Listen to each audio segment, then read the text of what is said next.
we're here to talk to you about the 360 Pact. Ashraf, my colleague, and I have had the opportunity to visit certain institutes of higher learning, and what we realized is that perhaps that continuity of support from primary education to primary and secondary education we felt we needed to reinforce that continuity of support when it comes to institutes of higher learning. And that's really how this whole 360 Pact, or us discovering what the 360 Pact is, started. So I believe, there we go. So what's the 360 Pact in a nutshell? Where we had conversations with people who were working within institutes of higher learning, we realized that there were different institutes or different schools had different difficulties and challenges. And while at the end of the day, all of us wanted to be able to support the students who had these difficulties, there were certain limitations that different schools needed to overcome. And in realizing that, we came up with what we call the 360 Pact. And these are the components of that 360 Pact. For one, we felt that there needs to be greater knowledge. They need to know, there needs to be an awareness. We also felt that there needs to be an investigation for us to find out about students who may have these learning difficulties. And we also felt the important bit was for us to empower ourselves, both the teachers and the students, and that's where learn comes from. So we're going to talk through these four components with you in this time that we have.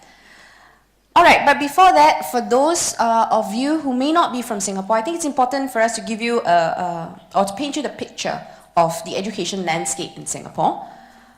In Singapore, our first language is English. It's the language of instruction, it's the language of commerce, it's the language of the law, right? And all our students are expected to be able to communicate in English and be able to demonstrate their fluency in that language while they take on another language. This is known as their mother tongue, but often it may not be. So for example, my son takes Mandarin and it's not his mother tongue because I'm not Chinese, but it's really a way for us to become bilingual or multilingual society.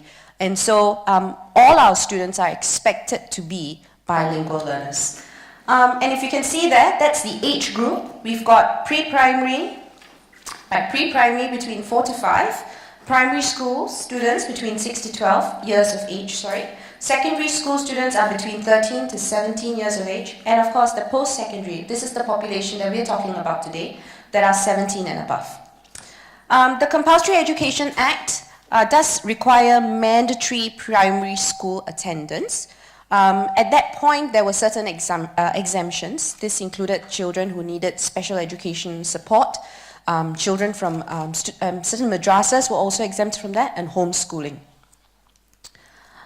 So to give you a little bit more, we are very proud of what we have achieved as an educational, or we're very proud of our education in general.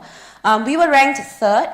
This is in the Index of Cognitive Skills and Education Attainment in 2014. We were first in the most recent PISA in 2015 for science, reading, and math. An amendment was made to the Compulsory Education Act, which now requires all students moderate to severe, even with moderate to severe special educational needs, to attend government-funded special education schools, right? And so this was the recent amendment which makes compulsory education more compulsory, and this is really a move towards inclusive education. Okay, so let me give you a brief introduction to Singapore's post-secondary landscape. And we have 3 main categories of institutes of higher learning. We've got 3 institutes of technical education, the ITEs as we call it, and these provide students with a post-secondary vocational related training, right, and prepares them for the workforce. We also have 5 polytechnics. These are also rather career-driven and skills-driven, trade-driven in terms of the training and courses that are available at the polytechnics. And of course, we have universities. We have 6 in Singapore presently. Another development that impacts the post-secondary landscape is that support officers on campus for special needs students. This was set up in order to support learners with special educational needs in institutes of higher learning. And it came with funding. So there was funding given to students who had physical and sensory difficulties. whether it's visual or physical impairment or hearing impairment, funds were made available for the teachers and the students to access, and particularly perhaps to use in terms of the technology required, assistive technology, to support them with their learning.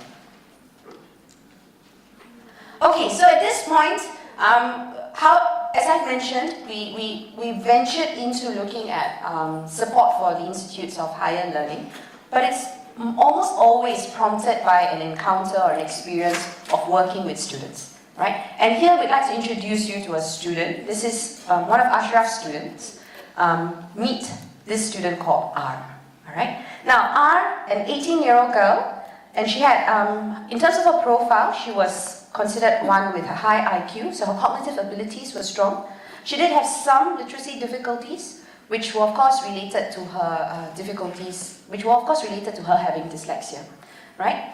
Some of the challenges that she showed as far as her academic pursuits were concerned, she did have organization and planning challenges. She tended to procrastinate and not want to enter tasks. So I mean, this is something we see quite commonly as well with our younger students, a sense of task avoidance, right? She had trouble with direction. Her directionality was of concern.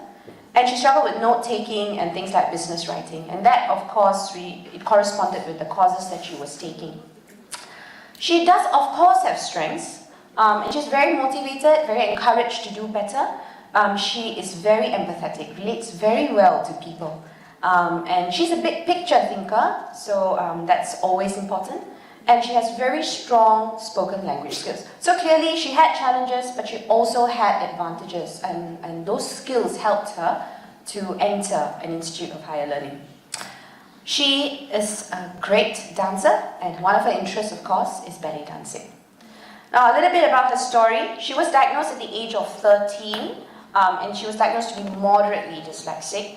She has been attending the main literacy program intervention at the DAS, and she did so till she turned 16. And that's the point at which the main literacy program's intervention ends. So intervention at the main literacy program stops when the child exits the secondary school system, right? And so again, we wanted to understand how this support can continue on. And that's where Ashraf and his team worked on a program which is on trial right now, which is being trialed, called HITSA. And that's where we encounter students such as R. And of course, her challenges were quite different. So it may be that a student is coping at the secondary school level, but as the student enters Polytechnic, for instance, the challenges are different. And she began to realize that there was an increased demand to note-take and to note-take efficiently. Right? It's quite a different ballgame. And she was expected to know her way around. And if you recall, one of the challenges one of her challenges is her sense of direction, right? And to be able to understand where she needs to go, which room she needs to go for the different classes were particularly difficult for her, because the Polytechnic campuses are quite huge. Yeah? She was of course expected to be more independent. She's 18 years old. And she had to manage that influx of information that was coming, which is far more complex than what she has been dealing with thus far. Okay? But the important point that I want you to pay attention to is over here. She didn't disclose that she had dyslexia in her school. So she went to poly, then she went to university, and in both cases, she did not disclose that she had dyslexia to the school administration. Right? So one of the things I'd like you to think about as we talk through this presentation is, why do you think she would not disclose her dyslexia? Because if she had, she may have had some access to support and resources. She may. But she had chosen not to, and she had only mentioned that to some of her close friends. Right? Okay, so if we come to the first part of our 360 Pact, this is our no, all right? And the problem clearly stated is a problem half solved. So let's look at it. Now we've got an activity here for you, right? And we really want you to try this out to get a sense of what it's like for someone in a tertiary level education or someone who's in the IHLs, all right? So I would like you to read this short paragraph that I'm going to flash, read it, and then I want you to summarize it into one sentence. How many sentences? One sentence. All right, guys, you've got 45 seconds. Ready? Go.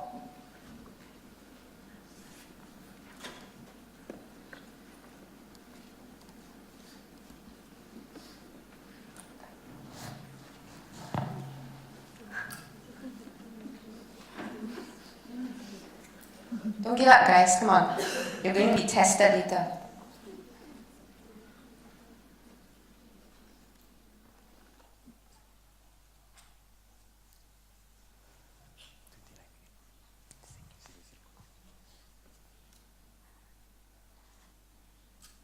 About 20 seconds more.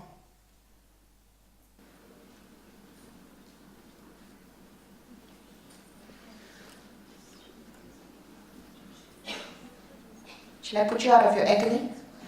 You guys good? Okay, now, how many of you gave up? Come on, be honest. We're all among friends. We'll talk about this a little bit more. I'm going to put you through another test before we go on. All right? Okay, so this was something, this is an activity we'll talk about in a while. But before that, let's do something else. So we have a video that we'd like you to watch, right? And I want you to pretend you're attending a lecture. Okay? And the whole thing is about 3 minutes, 50 seconds long.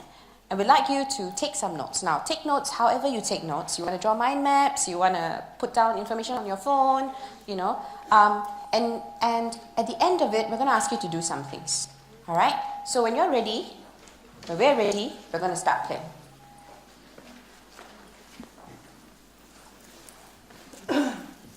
What is going on, guys? Don checking in. Welcome to MIT, where we bring nursing to you.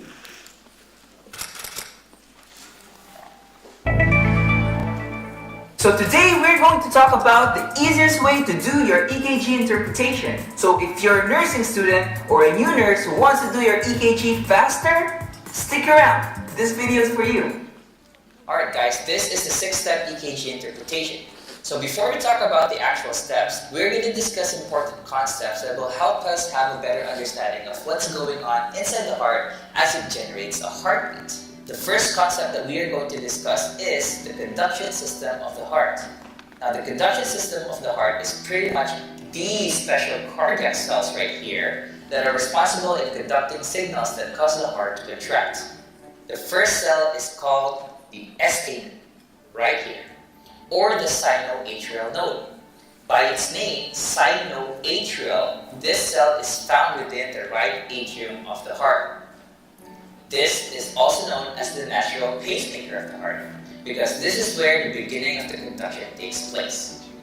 So from the SA node, the conduction goes to the AV node, or the atrioventricular node. By its name, this can be found within the border of the right atrium and the right ventricle. The AV node is also known as the gatekeeper of the heart. And the reason being is that it gets to decide whether what impulse to let through. So, if the SA node generates a weak impulse, or there is a block here somewhere, the AV node will perceive that and will decide not to let the impulse go through, and instead it will conduct its own impulse. So, from the AV node, it goes to the single structure right here, called the bundle of His, and from the bundle of His, the cells will continue and will bifurcate into two separate cells, one to the left and one to the right, and this will now be called the left and right bundle branches. And from the bundle branches, they will extend within the apex of the heart. They will be called the Purkinje fibers. So again, the conduction system of the heart begins at the SA node, goes to the AV node, next is the bundle of His, the right and the left bundle branches, and then eventually Purkinje fibers. So another concept that we need to discuss will be the inherent rate of these cardiac cells. When you say inherent rates, these are pretty much the heart rate we generate depending on which cardiac cell sends an impulse. So for example, if the SA node starts it all and it goes all the way to the Purkinje fibers, this will generate a heart rate of 60 to 100 beats per minute. It starts from here, goes all the way to the Purkinje fibers, that will generate a heart rate of 60 to 100 beats per minute. However, for some reason, if the SA node fails, or there's a block somewhere here, then the AV node will kick in. It will generate its own impulse. And when this happens, the AV node will generate a heart rate of 40 to 60 beats per minute. And that also includes the bundle of hits. The bundle of hits also will generate its own impulse, and it's enough to make 40 to 60 beats per minute. And if the AV node or the bundle of hits fail, then the left and the right bundle branches and the Purkinje fibers will generate their own impulse, and they have the capacity to make a heartbeat up to 20 to 40 beats per minute. So now, How many of you said thank God?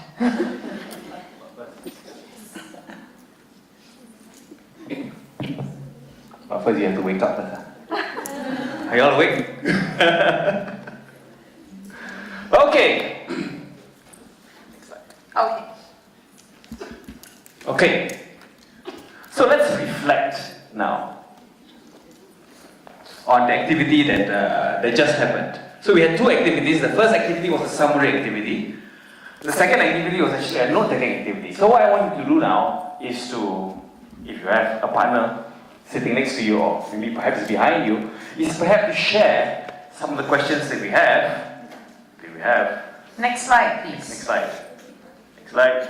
Next slide. Okay, few questions. The first question is, what challenges do you face?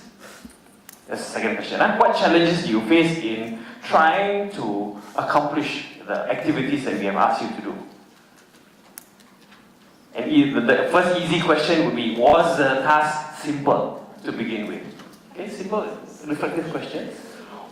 Then I want you to move the conversation with your partner and start asking them, what strategy do you use for note-taking or even for summary, when you're summarizing the short paragraph into a sentence? What strategy do you use? And lastly, what would have made it easier? Okay? Okay, you have about 2 minutes to discuss.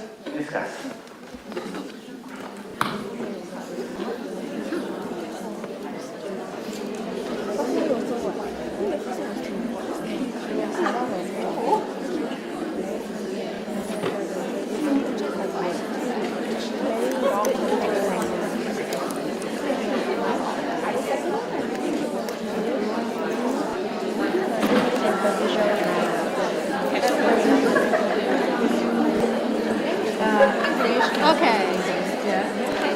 Yeah, but the language in the first piece was very difficult language, right? Yes, very complex. Like capricious. Yes. Read the words they use. Yeah. We didn't take long. It's very confusing. And also you had to read quite a long way before you could get a feeling of what the passage was about. So, for me, I just reread it 3 or 4 times, trying to, in my head, summarize what he was trying to say, but also because I knew the author.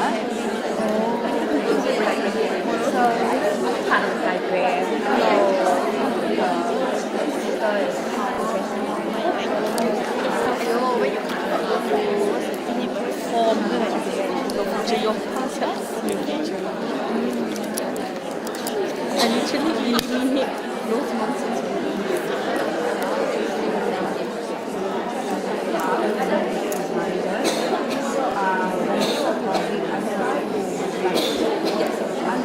Okay, in the interest of time, can I have your attention?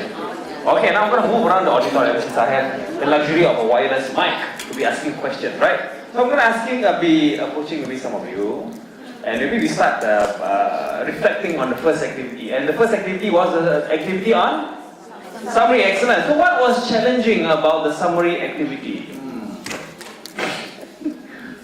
Would you mind sharing? Understand what was it all about? To understand, yes. What would have made it easier for you? For me, my colleague was just saying that taking out the keywords made it easier. So identifying the keywords, identifying the main points, and being able to sieve them out would have actually helped you quite a bit. But first, we need to understand what the context or what the whole paragraph is about. Excellent. Thank you very much. Thank you. Okay, round of applause, please. Okay, now over to the other side. Second activity, what was the second activity about? Note taking. How was the lecture? I'm a bio student, I was very motivated. Okay, what were the challenges that you faced in conducting the activity? See, this everybody just suddenly found their knees very interesting, you know.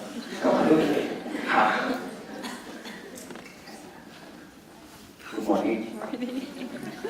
Could I maybe ask you to share what is challenging about the second activity? The very specific medical terms. Mm-hmm. So that's something that we have to pay a little bit more attention to, so that we understand what's going on, like what's he trying to explain to us.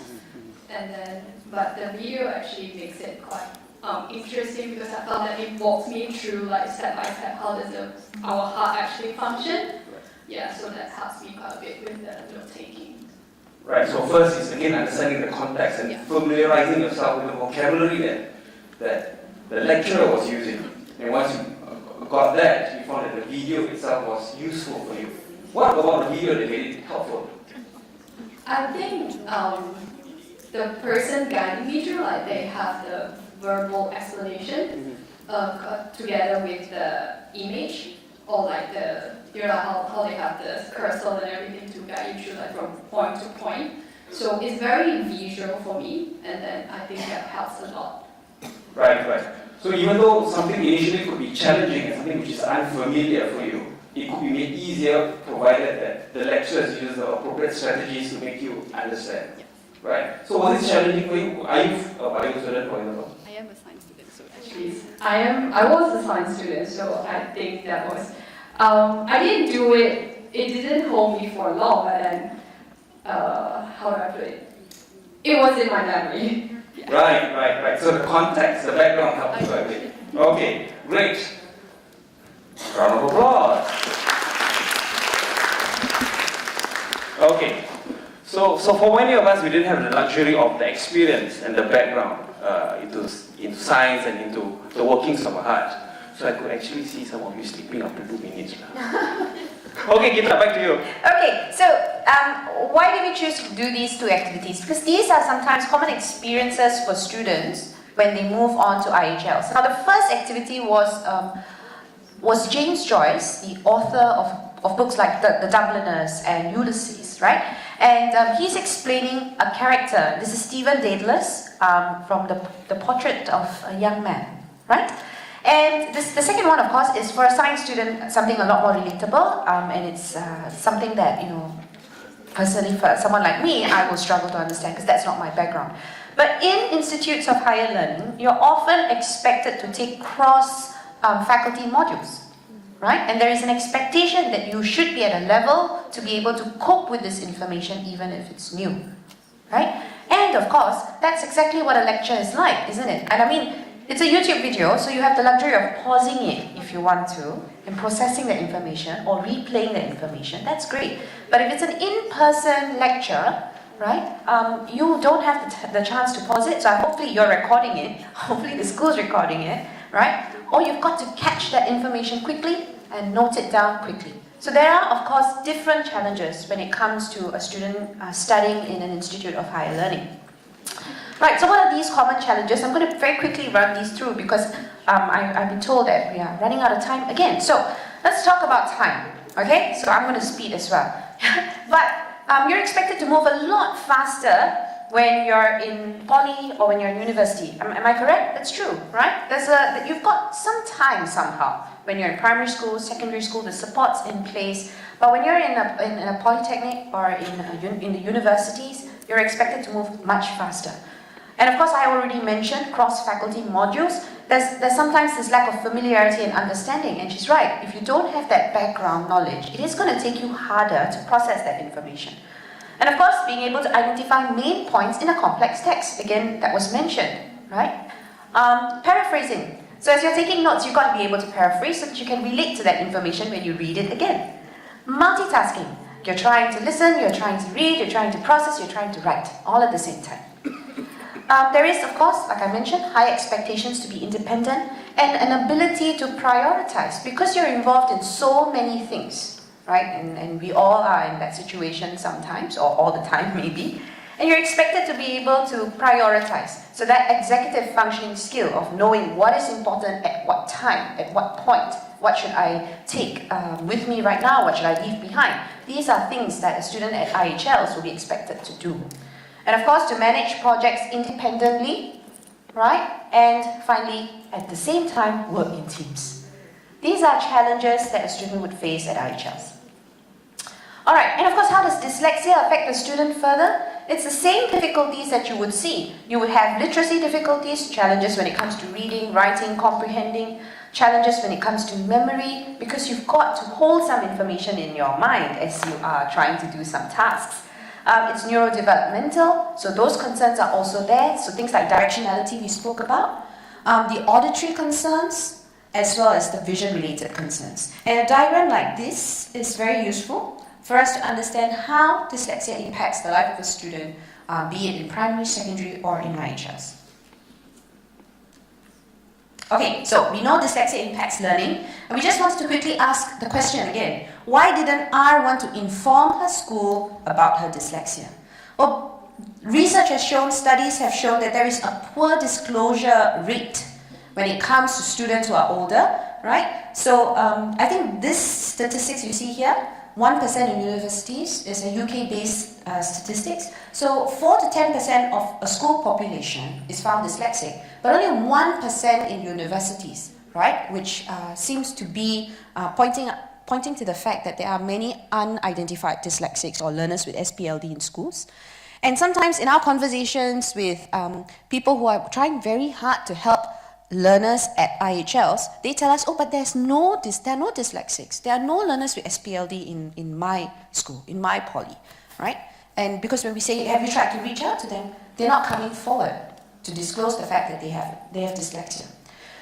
So it boils down to perhaps some of these concerns, that there's this poor appreciation of needs. From the student's point of view, perhaps as peers, there is a possibility of them being ostracized. Right? Once I tell you, oh, you know what, I have dyslexia or have a particular learning difficulty, do they get ostracized? Is there social stigmatization? Could they be afraid of bullying or the repercussions of me telling you that I have dyslexia? From the teacher's point of view, sometimes we've heard this, well, they've made it this far, they're already in university, they must know how to handle it. Or the dyslexia must have gone away, right? Or we've also heard this, what can I do to change the curriculum anyway? It's fixed. So the first thing we feel we must do is raise awareness. That's the first thing we must do to change the culture and ensure a conversation about dyslexia happens in the schools. And these are some of the ways we propose to do that. But I'm just going to move on to the next bit because there's a bit more for us to cover. So I'm going to go on to find. This is where we look into the identification of learners with needs, right? So finding out exactly what went wrong is key towards preventing future debacles. So we know dyslexia is a hidden handicap. It's not clear, it's not obvious, right? So how do we identify these students? Well, it points out to the importance of assessments, okay? And assessments are important for many reasons. Of course, for one, it gives that student an understanding of why he or she has struggled or is different, right? If they compare themselves with their peers and they're putting in 15 hours of work, their peers putting in 5 hours and they're still doing worse than their peer and they don't understand why, typically the explanation will be, I must be stupid. I'm not cut out for university. We've heard instances where students drop out from university because they begin to struggle, right? But by assessing them and identifying that they perhaps have a learning difficulty, we give them a reason as to why this is happening, and it doesn't define who they are completely. Through a diagnosis, we also can provide access to resources that are available, such as funding. We have a thorough understanding of strengths and weaknesses, and of course, it can also lead us to investigate other comorbid issues that may be related to dyslexia that's impacting the learners. So, just to give you a sense of how adult assessments have been happening in the DAS, for example, in 2014-15, we saw about 12 adults coming in for an assessment, but that's increased, and in 2018, for instance, we saw 18 coming in for an assessment. Now, that's not a great leap, I understand, but it does show that there is an increase in an awareness or a need to assess. or identify students with dyslexia. Okay, so some people say no to an assessment, and some of the reasons are, of course, that I'm too old, it's too late, it's too expensive, it's too time consuming.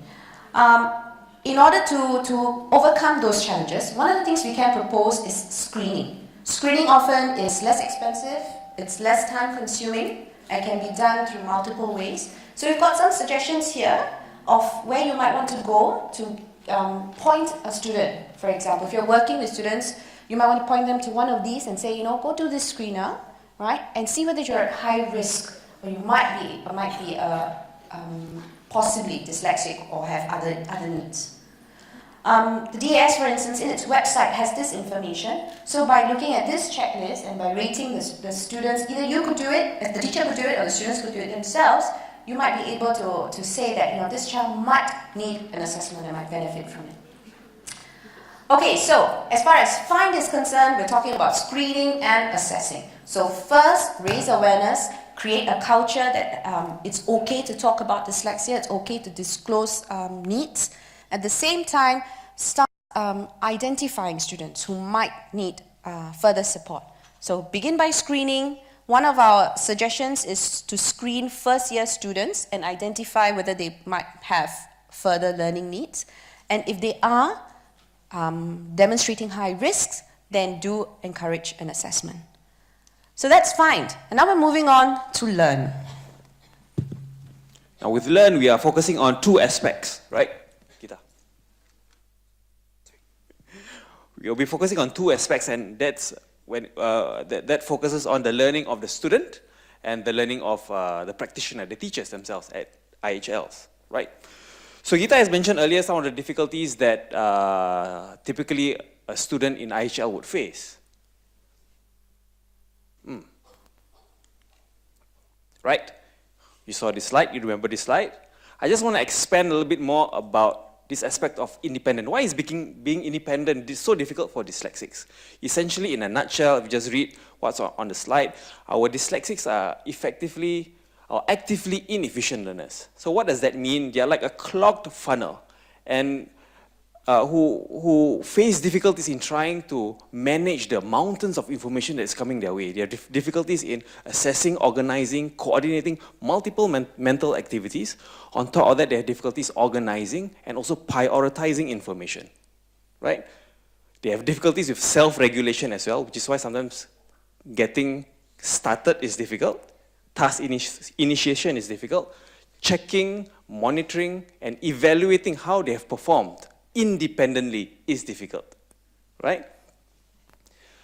They show a limited awareness, and this is something that we actually observe in a lot of our students. They show a limited awareness of their own strengths and weaknesses, their own abilities, what they are able to do well, what they are not able to do so well, and therefore they have difficulties evaluating what to do next. How do I improve? What strategy works best for me?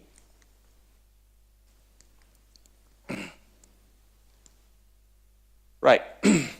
So all of those areas actually points us to an area that we would like to actually work on more closely with our kids, and that is the area of executive functioning, right? So these are all of the areas of executive functioning we actually aim to work on. We have actually found that our students in particular are actually quite weak in the area of self-awareness as well as metacognition, yeah? And that is what I want to maybe share a strategy or two with you today. Okay, so essentially in our class, Geetha has mentioned that we are currently running trials on a program called Heads Up, and that's essentially a 40-hour program that we are currently trialing with some of our students and students hopefully in the IHLs. And we try to teach them some strategies for them to apply in class on their own, okay?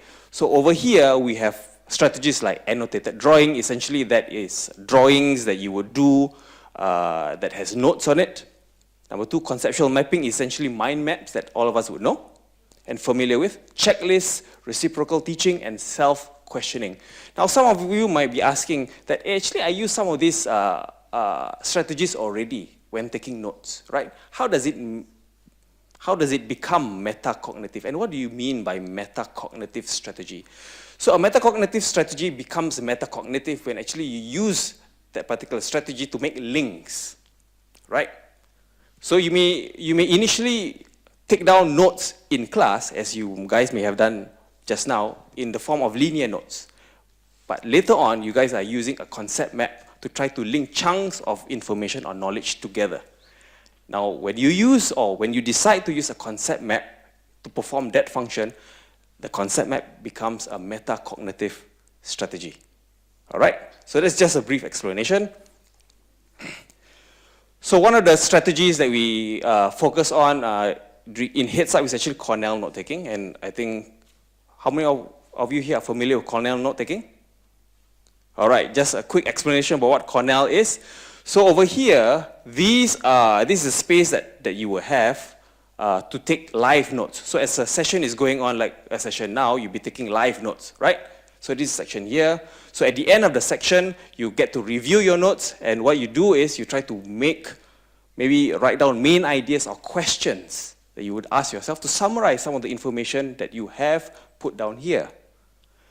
A week later or the next day, what you would do is you make a summary at the bottom of the page. So that, in a nutshell, is what a Cornell note-taking method looks like.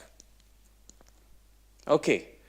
So I did this with one of my students, and first, of course, I taught him how to do concept mapping.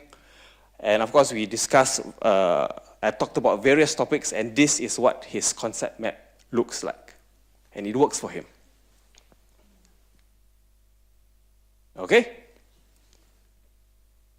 So, this is what a Cornell note looks like with sketch notes. So essentially, we have managed to combine a variety of note-taking strategies. So you can see over here, linear style note-taking with some pictures, some self-questioning techniques, and a summary that he would use to bring all of the information together.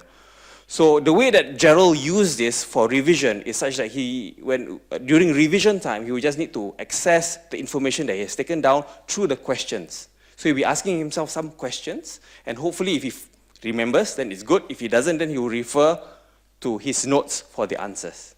Okay? If he needs to do a quick revision, then he just needs to refer to his concept map right at the bottom of the page. So that's how he would use his Cornell note-take with sketch notes. Okay. Video, quick one. First 5 seconds. Okay, this is an activity that I did with him. When it comes to his advice on waking up in the morning, Ben Franklin was wrong. Early to bed, early to rise does not constitute a universal recipe for health, wealth, or wisdom, and it simply doesn't work for... Okay, so I showed them this video for the first 5 seconds at least, and I get them to reflect. Okay, what do you think about the video? What do you think about the lecturer in a sense? Okay, immediately he would reflect and he say, okay, I think I can do concept map if you were to show me for 7 minutes. What sort of challenges do you foresee that you will face? Okay, the fella is talking a bit too fast. Okay, right? Can I do my normal type of linear notes on this fella? Probably not. Let's use another strategy. Okay, so that's how I get him to reflect, and the end product is, okay. Next slide. The next slide is this. Yep, he still managed to capture some information, but that's not the end. I still get him to reflect on the process of his selection of that strategy that he has decided to use, right? So the important thing in Heads Up is, how has he come to the decision to decide which strategy that best suits him? And how does he continue to improve and further fine-tune the strategy that he has chosen to do and perform note-taking, right? So at the end of the day, we are hoping that the student becomes independent. He has a lot of strategies, but we are hopefully teaching him the process of reflection and metacognition. Okay, I just want to touch on the role of peers, which is important for students, or especially older students, right? Geetha has mentioned earlier that self-disclosure is very low. The rates of self-disclosure is very low among students in the IHLs, right? So the role of peers at that age group is actually very, very important. I think amongst with all of the IHLs that we have spoken to, most of them would say that I have actually 50 students on my database. Maybe one student actually has actually come up to declare that they are dyslexic. Why? we ask our alumni this question and say, oh, I think I want to give myself a new shot at this new life that I have. I don't want my friends to know. I don't want my friends to look at me differently. And that is important because they are at a stage whereby they're still developing their self-identity, and that is the role that peers play at that age group. Yeah? So the research is also saying the same thing. The role of peers, and especially teachers, is important for older students in developing their own sense of self, right? So peers almost act like a mirror to them. How the peers respond to them, how the peers behave is actually a reflection of themselves, right? So if the peers act a bit different, I say, is there something wrong with me? Yeah. So they don't want to be seen different. Yeah. So that is the role of peers, and it becomes very important. Peers also become good befrienders. Yeah. Research has also shown that in providing them with the social, emotional, as well as educational support, we can actually rely on peers at that age group. Parents, fortunately or unfortunately, become less important for students in the IHLs. Okay, so which is why I think we are actually exploring the use of student mentors, yeah, as a first line, as a first cut. So what we have intended to do is to actually engage our student alumni, students who have graduated from our literacy program and who have shown some success in IHLs, turn them into mentors to become leaders, to become mentors, to become the confidant for our students who are just transiting into the IHLs, right? So that's what we intend to do.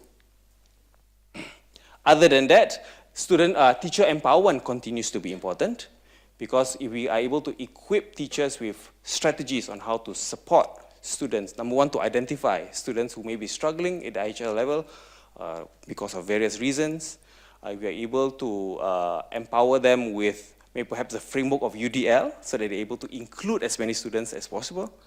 Then I think we would be, the collective effort will be more effective in trying to address this challenge. Yeah?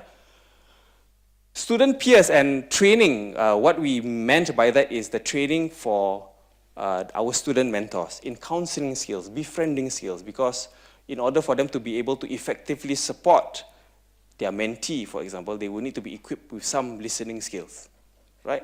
And that helps both the person that they're helping as well as themselves, right? So it is win-win. Okay, so that in a nutshell covers our 360 Pact.